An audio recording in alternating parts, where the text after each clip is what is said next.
a quien nada le salía bien en la vida. Pastor, me dijo, mi vida no tiene sentido, no sé para qué vine al mundo, mejor no hubiera nacido. Yo entiendo que esta persona estaba herida por las circunstancias y que lo que me dijo en realidad era un grito de dolor más que una declaración de incredulidad. Pero si te pones a pensar bien, te darás cuenta que mucha gente no tiene seguridad de dónde viene ni para dónde va. Por eso es de suma importancia conocer nuestros orígenes. Y el propósito de la lección de esta semana es justamente mostrar que la creación es el principio de todo y que en el principio pues no existían ni el dolor, ni el sufrimiento, ni las injusticias, ni la violencia que hoy perturban al ser humano. Esto es necesario porque el humanismo, que no es otra cosa sino creer que el ser humano es el centro de todo lo que sucede en este mundo, el humanismo pues se está infiltrando disimuladamente en los círculos del cristianismo. A estas alturas conviene hacer una pregunta. ¿Por qué es tan importante creer que somos frutos de la creación de Dios? Por un simple motivo. Solo existen dos puntos de vista con relación al origen del hombre. Nosotros creemos que Dios nos creó, pero hay mucha gente que no cree así, y es gente inteligente y brillante. Estas personas creen que el ser humano puede ser fruto de un proceso evolutivo a partir de una explosión cósmica que habría dado origen a la vida.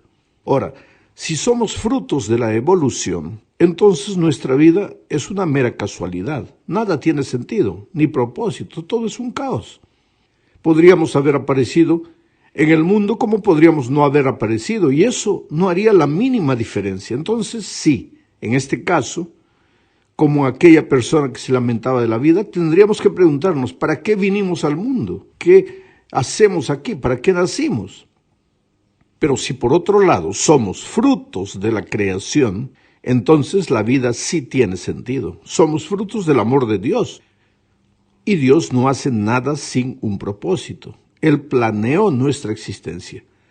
Y todo, absolutamente todo, inclusive el dolor y las cosas tristes que nos suceden, tiene sentido. Bueno, el hecho de que Dios no hace nada sin un propósito está presentado en el mismo relato de la creación. Génesis 1:1 dice, en el principio creó Dios los cielos y la tierra. Este versículo presenta el relato general de la creación. Después, a partir del versículo 2 se presenta el relato específico, los detalles de cómo esa creación fue realizada. Es como si yo dijera, fui a Europa. Ese es el relato general, corto y resumido. Después empiezo con el relato específico, con los detalles. Empiezo diciendo que fui con un grupo de amigos en una determinada compañía aérea, que llegamos primero a Italia y desde ahí viajamos por otros lugares, etcétera, etcétera, etcétera. Quiere decir, el versículo 1 de Génesis 1 es el resumen del relato de la creación. Corto y específico. Dios nos creó, Dios creó todo. ¿Cómo creó? Bueno, eso vemos a partir del versículo 2. Los 3 primeros días Dios ordenó la tierra y los 3 siguientes días llenó el vacío de las cosas. El 7º día descansó y disfrutó de su obra perfecta. Ahora, era una obra perfecta. Esto es lo que tiene que quedar bien claro en nuestra cabeza. La obra que salió de las manos de Dios era una obra perfecta. En la segunda parte veremos que el mundo recién creado por Dios, pues en ese mundo no había dolor, no había muerte, no había enfermedad, no había pobreza, no había necesidad, no habían injusticias. Esa perfección empezaba por el carácter perfecto del ser humano. Habíamos sido creados a imagen y semejanza de Dios. Entonces, no habiendo egoísmo y siendo que el ser humano reflejaba el amor de Dios, claro que no existirían injusticias, nunca.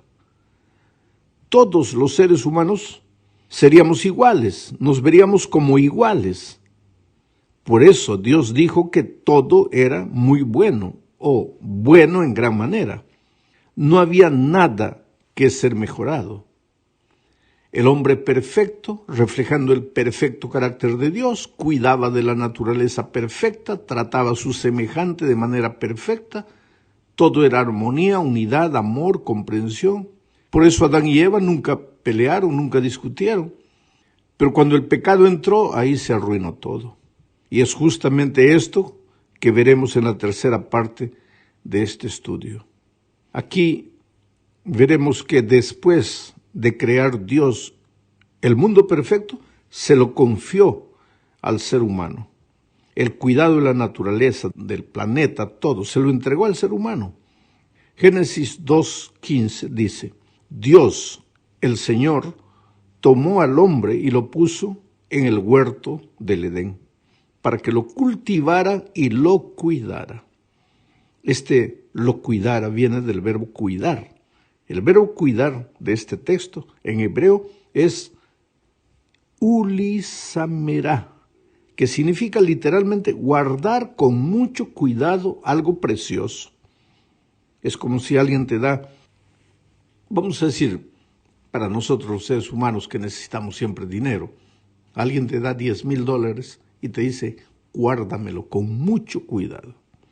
Bueno, al crear al ser humano, Dios tenía en mente que el ser humano fuera un administrador sabio de la tierra y de sus recursos.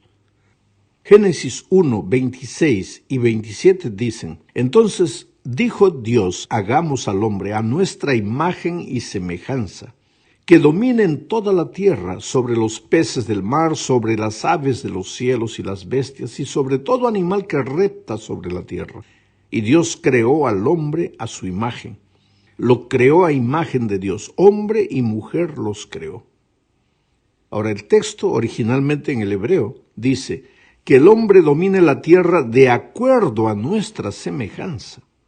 Quiere decir, el ser humano debería dominar la tierra, no en el sentido de la dominación pecaminosa, malvada, egoísta, que nosotros conocemos hoy, sino debería dominar la tierra en el sentido de cuidar con amor algo delicado, algo precioso que le fue confiado. De la misma manera como Dios cuida de sus criaturas. Infelizmente, pues el pecado entró al mundo y el propio ser humano se desequilibró y prácticamente hoy está destruyendo el planeta que le fue confiado. Y al mismo tiempo aplica la ley del más fuerte. Si puede dominar, domina. Si puede subyugar, subyuga. Y si puede explotar al hermano, lo explota. En otras palabras, estamos lejos del ideal divino. Ya no vemos al otro semejante como un ser humano a nosotros, sino como una especie de fuente de donde yo puedo sacar algo provechoso para mí. Es por eso que en este mundo en que vivimos el rico se vuelve cada vez más rico y el pobre cada vez más pobre. Este no es el mundo que Dios imaginó, que Dios creó. El pecado causó y provocó todo esto. Vamos ahora a la cuarta parte de este estudio. Aquí veremos que el mundo se arruinó porque el ser humano usó mal la libertad con la que fue creado. Mira, podríamos haber sido creados como máquinas programadas para obedecer, o en todos los casos, como los animales, dirigidos solo por sus instintos y nada más. Las cosas andarían bien porque obedeceríamos a nuestros instintos y no nos saldríamos de lo que Dios había planeado para nosotros. ¿Imaginaste por acaso a una paloma queriendo aparear con un periquito? No, porque ellos no tienen libertad, solo tienen instintos. Sin embargo, ve al ser humano y sus actitudes. Ahí está la situación. ¿Por qué el ser humano hace lo que el animal no hace? Porque el ser humano tiene libertad. Fuimos creados con libertad. Y esa libertad, que debería ser el más grande privilegio, se transformó en nuestra peor desgracia. Por causa de la libertad entró el pecado al mundo y Adán y Eva decidieron escoger lo que en su opinión era lo mejor para ellos. Pero después del pecado todo se malogró, ya sabemos. Veamos lo que dice Génesis 3, 16 al 19. A la mujer le dijo, aumentaré en gran manera los dolores cuando des a luz a tus hijos. Quiere decir, voy a parar aquí y comentar. En el plan divino, la mujer daría a luz, porque Dios los había bendecido, Adán y Eva, y les había dicho que tengan hijos. La mujer daría a luz, pero el dar a luz no implicaría dolor en el plan divino. Pero ahora, a causa del pecado, las cosas se complicaron.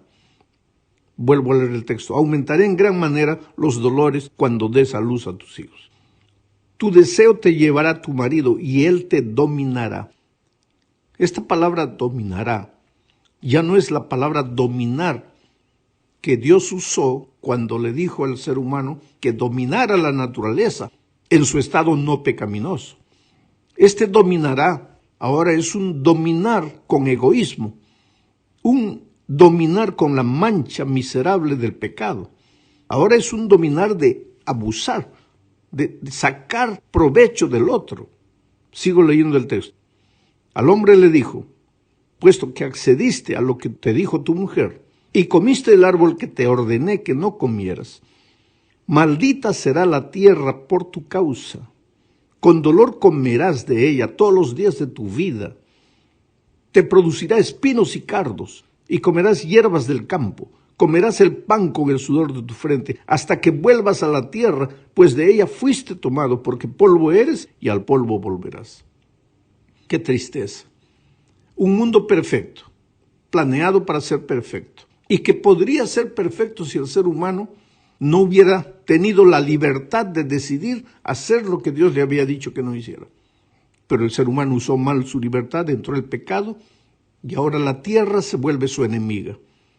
En su cabeza, el semejante se vuelve su enemigo. Surge la desconfianza, la acusación del uno hacia el otro.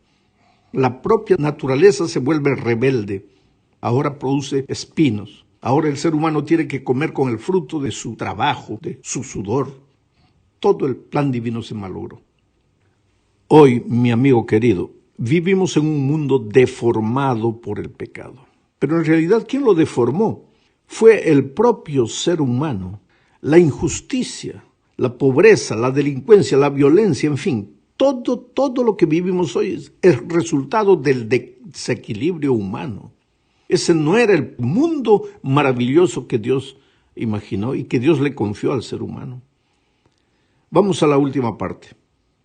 El pecado trajo como consecuencia el hecho de no importarse con el prójimo. Cuando Dios le preguntó a Caín, después que él había matado a su hermano Abel, ¿dónde está tu hermano? Caín respondió con cinismo, ¿soy yo acaso guarda de mi hermano? Y desde aquel día parece que de una u otra forma todos los seres humanos cultivamos características cainescas, quiere decir, no nos importamos con el prójimo, algunos ni siquiera con los miembros de la propia familia. Nos olvidamos que todos tenemos el mismo origen. Salomón dice en Proverbios 22:2, el rico y el pobre coinciden en algo, a uno y a otro los hizo el Señor. Quiere decir, en el principio no habían ricos ni pobres, habían solo seres humanos, hermanos, hijos de un mismo Dios. Pero infelizmente, pues el pecado arruinó nuestra relación con Dios el Padre y lógicamente también alteró nuestras relaciones con los otros seres humanos, porque éstas se deterioraron. El egoísmo entró, el orgullo, la soberbia entró, la codicia entró. Ahora, ¿cómo conviven millones de seres humanos, cada uno albergando ese espíritu en el corazón? Hoy nadie parece conocer a nadie. La preocupación por el otro es apenas una bella teoría, especialmente en el círculo de los cristianos. Hablamos de lo que el cristiano debe hacer, pero estamos lejos de vivir esa realidad. El caso del cojo que Pedro y Juan curaron está registrado en Hechos 3, 1 al 6. Yo lo voy a leer comentando para mostrar algunos detalles. Pedro y Juan subían juntos a la hora novena de la oración. Mira, Pedro y Juan eran hombres de oración, iban al templo a la hora de la oración. Es decir, eran buenos miembros de iglesia. Y dice el texto, y era traído un hombre cojo de nacimiento, a quien ponían cada día a la puerta del templo, que se llamaba La Hermosa, para que pidiese limosna de los que entraban en el templo. Este hombre era inteligente, o la familia era inteligente, porque podrían llevar al hombre a pedir limosna en la plaza pública, frente al cinema, frente al teatro. No, lo llevaban frente a la iglesia. ¿Por qué? Porque se supone que los cristianos son los primeros que deben extender la mano al necesitado. Por eso digo, este asunto de preocuparse por el hermano es muy bonito en la teoría, pero la gente entraba al templo, nadie le daba importancia. Continúo leyendo. Cuando vio a Pedro y Juan que iban a entrar en el templo, les rogaba que le diesen limosna. Pedro, con Juan fijando en él los ojos, le dijo, míranos. Entonces él les estuvo atento, esperando recibir de ellos algo. Mas Pedro dijo, no tengo plata ni oro, pero lo que tengo te doy. En el nombre de Jesucristo de Nazaret, levántate y anda.